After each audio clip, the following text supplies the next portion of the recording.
பொருளோடு புகழைத் தந்து போற்றிடும் வாழ்வைத் தந்து வருங்காலம் அனைத்தும் செல்வம் வரும் காலம் ஆக்கி வைத்து பெருமைகள் வழங்க வேண்டும், பேரருள் கூட்ட வேண்டும்.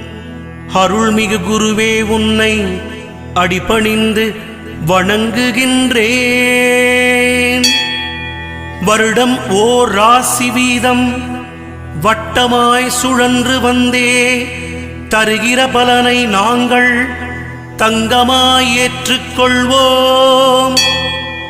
வருகிற நாட்களெல்லாம் வசந்தமாய் மாறுதற்கே அருள் தரும் உனது பார்வை அனுதினம் எமக்கு வேண்டும்.